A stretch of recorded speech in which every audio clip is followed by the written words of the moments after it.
Greetings petrolheads, welcome back to Automation, the car company tycoon, or rather welcome to this very video of automation. This is going to be me comparing the 2001, well, the winner of the community challenge, which is the 2001 the PKWJ series in its RSB V8 all-wheel drive trim. Comparing that with my reference car of 2001 for this community challenge. Now admittedly this is a smaller car than my reference car, but yeah, so that's gonna definitely affect things a little bit. But why did this car win? Well, first of all, you guys voted for it to win, so there is that. And then secondly, I guess it just doesn't have any, any glaring weakness. It is, it's not only by far the fastest in a straight line that we've seen so far, it'll also perform very well on a track.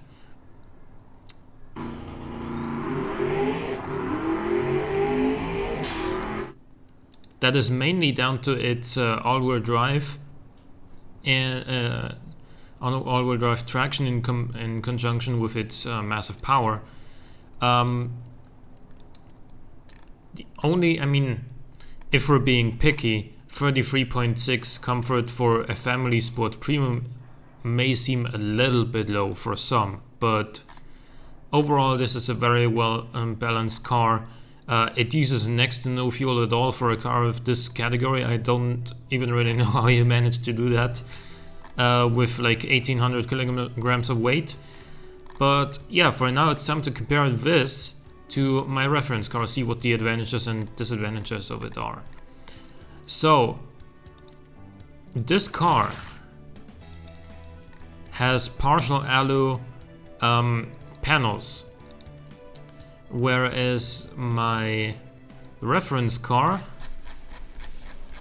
didn't. I forgot what it had, so, but it's okay. That's the whole purpose of this video. We're gonna compare them, okay? Partial alu versus full aluminum, and that means that this car, the reference car, would only be able to be built in limited production, whereas with partial alu, that other car would be able to be mass produced. Then again, it's going to be an expensive car and it's a performance car, so it does, a lot of people don't really want to be able to afford that. But just for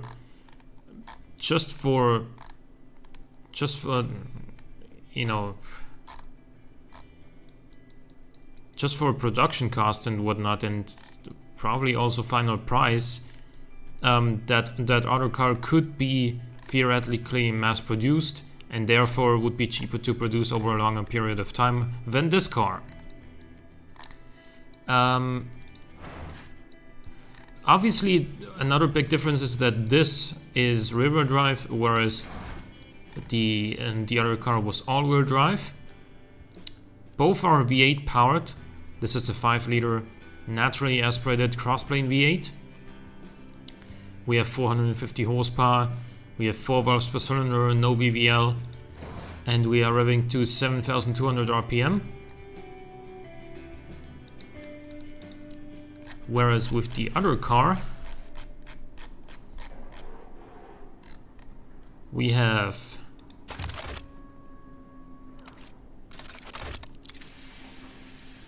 a 5.1 liter,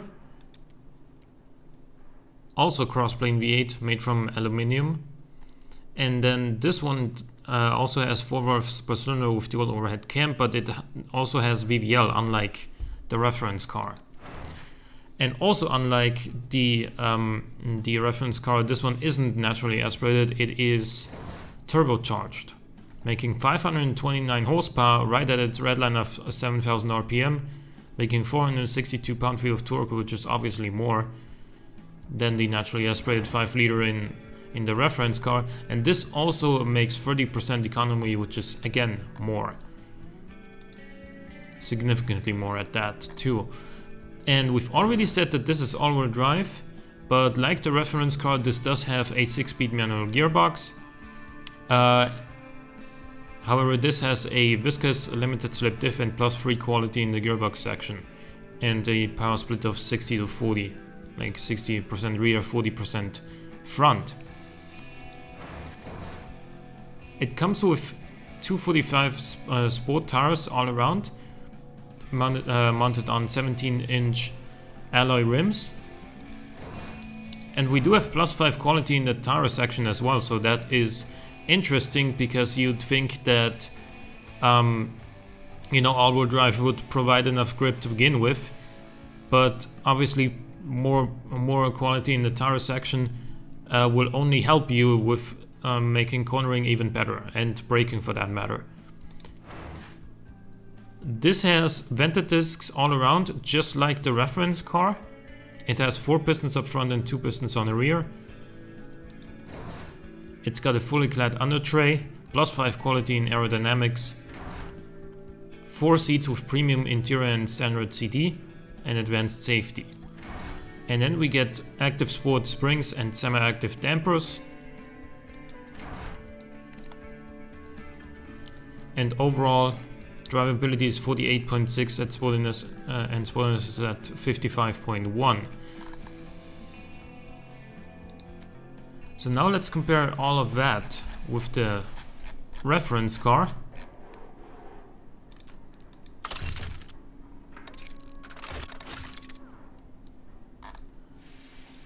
This also has a 6-speed manual gearbox, but it has an electric diff because, well, that's just there in order to put the power down better. Because with a viscous diff, yeah, we would have a lot more wheel spin and a lot slower acceleration. However, that's obviously not so much the case with all-wheel drive. So a viscous limited slip diff is definitely sufficient in that case.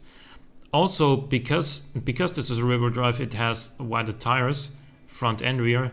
Fronts are 255s, rear are 275s, and we need that again in order to put down the power. We have sport compound tires with 18-inch rims and 18-inch alloy rims, and no quality in the tire section, because I didn't go with any quality at all on this car, just to, you know, it's a reference car. It's not supposed to be like the very best you can possibly build, because otherwise what's the point of the reference car if it's supposed to be the class leader by a large margin? Doesn't really make sense. This has 6 pistons up on the front and 1 piston on the rear, unlike the 4 and 2 setup we've seen on the all-wheel drive car. It also has a fully clad under tray. It has just a little bit of wing angle, unlike the other car we've seen. It has 5 seats, premium interior, premium CD entertainment, and standard safety with all driver assists. So why did I go with 5 seats rather than 4? Well, first of all, it's a big car, and, you know, for practicality reasons, it's a good idea to do so. And then secondly, because the 5th seat is going to add a little bit of weight over the rear axle, which we need because this car is rear-wheel drive, to make for a better weight distribution. We got progressive springs for good drivability, semi-active dampers, and semi-active sway bars, because this does save not only weight but also costs over the active sport springs. And overall we have 49.5 drivability, which is more than on the all-wheel drive car, and that's kind of, yeah, that's an achievement in its own right on a rear-wheel drive car. Having more drivability than an all-wheel drive competitor, it's quite something. And worth mentioning also that this car is about 300 kilograms lighter than the other car. Comfort is pretty much on par with that other car, if it isn't even like literally the same. 33.8. What was the other car? Well, we'll see it in a second anyway. And sportiness is at 46.2, which is 9 points lower than on the other car. on Syneko's car, and that is, well, mainly because he's just got so much more he's got so much more power and traction. His car is just so much faster in a straight line, and that just raises the value of sportiness. Let's see how this does around the automation track.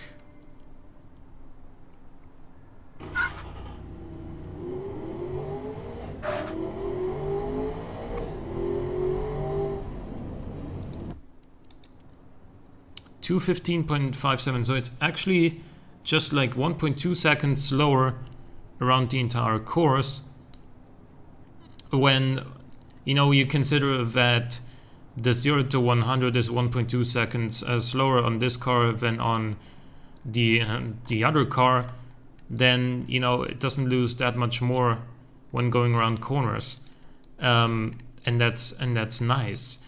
But what you also see is that this car has a stopping distance of 32.3 meters, whereas the other car had a 33.0. So this car stops about 0.7 meters faster from 100 kilometers an hour than Syneko's car, and that is again mostly down to the weight difference of 300 kilograms. Worth pointing out also is that this car has a $3,200 lower base price, and by base price I mean without factory and employees and with 0% markup. So in reality, once you factor all those things in and consider a realistic markup of like plus 50% or something on top of messing with these things, you'd be probably looking at a price difference of around $7,000 to $8,000 between the two cars, and that might actually make a difference as far as how sales, as far as sales go. Let's also compare some other stats, which we haven't really been looking at yet, which are also relevant for Family Sport Premium. For example, practicality. So this car is at 64.4.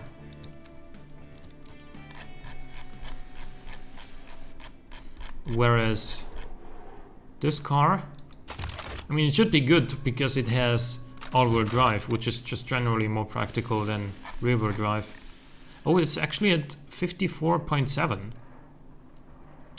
So yeah, it's probably going to come down to the fact that this has one less rear seat, and it also has a smaller boot just due to the nature of this body compared to the larger one that I've used in the reference car. So basically what we're getting at here is that this car is more capable performance-wise and it's more economical, but the other car, the reference car, surprisingly is slightly easier to drive, and it's more practical and cheaper, while not being, too far off on a track. I mean, overall, if I had to choose, here's the thing. If you want a car that's, overall still gonna be quite a lot cheaper than, a Ferrari or a Lamborghini with similar straight line performance, and combines that with everyday usability and good economy, then this is your pick. Like, clearly, this is your car. But if you want something that can, with a good driver also keep up with this thing around the track, but is also cheaper and more practical, because it is, after all, a family premium saloon, then this might be your choice, but it does use a significant amount more fuel, which is, I don't want to say it is to be expected, because the other car uses a lot less, but in 2001, the pretty much the benchmark in the class was the M5 E39, and it probably would use pretty much the same amount of fuel, if not more, than this car. And so it's pretty much, if we're comparing these cars only to real world cars, then this would pretty much be on par on fuel economy, whereas the other car would be significantly below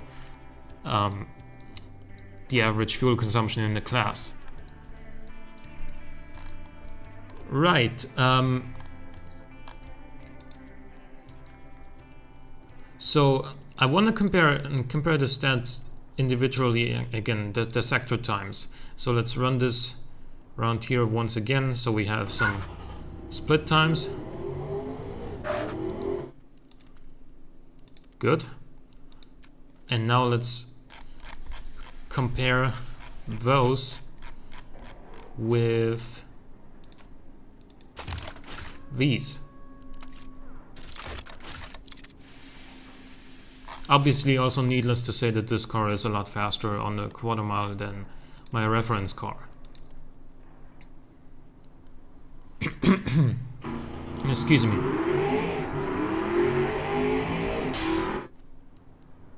So we start with a little dash here, then there comes a chicane in the long corner here, straight, and then there's two hairpins over here. The first one significantly narrower than the second one. That's the first split. Here, this car actually, the PKW, wins by about 8 to 9 tenths, despite the fact that off the line, you know, the cars are easily quick enough to reach 100 kilometers an hour, and off the line, this one is like 1.2 seconds faster at 100 kilometers an hour. So by the time those two reach 100 kilometers an hour, this one is 1.2 seconds ahead, and then apparently it loses just a little bit in these corners. So that tells us that the reference car is actually handling better, and that's again probably down to the weight of 1800 kilograms here and less than 1500 kilograms on the other car. In the second split, we have this long straight, then a fast bend, and another straight, and another slightly slower but still fast bend, and then another straight. So this is a very fast sector. And surprisingly, this car is only 1/100th of a second faster there. And that tells me that as far as high-speed stability goes, this car is also worse than the reference car. Oh man, I just messed it up, didn't I? But 1/100th of a difference, because naturally this car is gonna pull harder with all that extra power and all-wheel drive grip on the straight. The car is gonna pull harder on the straights. However, it's gonna apparently take those corners slower, and therefore overall it's just gonna be pretty much neck and neck through that section alone. Now let's run it around here again and see about the third split.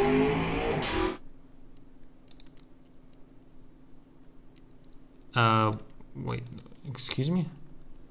Run around again.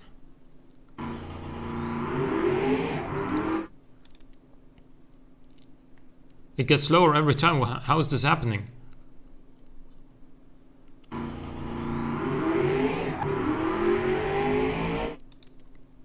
There we go. Okay, so 47.96. 47.96 in the last split. Well, we might as well also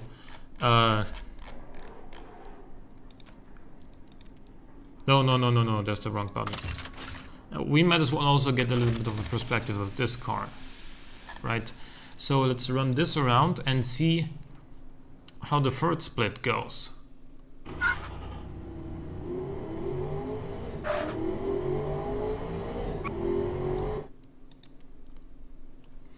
So 47.96 for the PKW and 48.28 for this. So we're approaching. Well, we're coming from this split right here. There's a braking zone and then a tight chicane where this car should be ahead because it's lighter and it stops better. And then here through this through this through the pumps cycle. I think that's where the PKW is gonna catch up because of its traction through this bend. You know, this car may oversteer a little bit because of its rear-wheel drive nature. And then there comes the Adams apex, the 180 degree, where it's gonna catch back up. But then once it's about putting down the power, the PKW is gonna be taking the lead again. This car is gonna catch up slightly before the Cossack corner, but then really after the final corner, which is really tight, putting down the power there is what's gonna give the PKW the edge, because it's all-wheel drive and it's just gonna put the power down so much better, and this car is gonna get all sideways and yeah, lose a lot of time that way. So overall, the cars are actually pretty similar on performance, or at least on somewhat similar performance levels, but they get there in very different ways. This one is lighter, it brakes better, it handles better, whereas the PKW is just all about the grip and the straight line performance, while still being pretty damn good at handling. But this car is, you know, the weight difference definitely pays dividends. Let's look at running costs too. So the service costs in this car are $255 per year, I guess. Insurance costs are $707, not pounds, dollars. $707, and well, total fuel cost is going to be $2,100.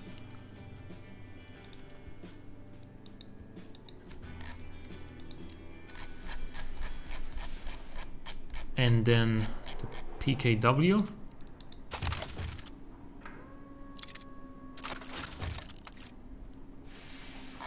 This is a smaller car, remember, so it should be less, yeah. But the service costs are higher because this is a twin-turbo V8. Insurance costs are higher because of the higher power.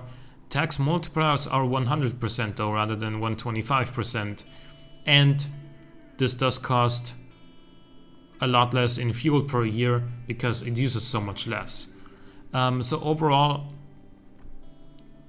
well, it's gonna kind of depend on what, like on how much you're planning on driving each individual car, because if your choice would only be, if your choice between the two cars would only be like a weekend car or something that you take out for a blast, then I think that the reference car is actually going to be cheaper, because then the fuel cost doesn't really matter that much. Whereas if you're planning on living with it every day, then long term this car is definitely going to be cheaper to run, because it just uses so much less fuel that you save more than enough money by using less fuel in order to pay for your extra service and insurance costs. So I think I've covered, well, pretty much everything that I wanted to say about those two cars, and I don't even know what my pick would be between the two, because they actually get to very similar results but very differently. Both of them have their kind of unique appeal, in my opinion, and I guess this one would be the more sensible choice that you would easily be able to live with every day. You know, it's all-wheel drive. You can easily drive this in the winter. It uses not very much fuel. It goes like hell. Sure, this is a great car. And the reference car would be, you know, sort of the more fun car, if you will. If it's like, if you're looking for an actual alternative to an M5, then I think this would be making more sense because this is also rear-wheel drive. It also has a naturally aspirated V8. It's about the same size. It's more capable than an M5, at least in a straight, at least on acceleration, and probably also in performance. Obviously, I can't test track performance of the E39 M5 around this track because it doesn't exist in this game. And even if I made a recreation of an M5, like I'm not geek enough to know all the individual settings of how exactly the M5 suspension is tuned, so I don't think the results would be realistic. And in any case, why is this car the more viable alternative to an M5? Because it's larger than the other car. It has a naturally aspirated engine. It's a rear-wheel drive. It's a blast to drive, really. And surprisingly, it's also easier to manage than the all-wheel drive car. I keep pointing this out, but I'm genuinely I didn't expect that. And that just tells you how well balanced this car is and how well it will behave, like if you're driving it just in a normal way. Obviously, when you turn the traction control off and the electronic stability control off, you can do massive drifts and burnouts with this thing. But when they're on, it's as civilized as, you know, a regular car of this size, a regular four-door saloon of this size would be, you know, just faster. So make your choice, guys. Which one would you pick? I think I've given you all the input I could possibly have given you. Thank you guys for watching, and I will see you next time.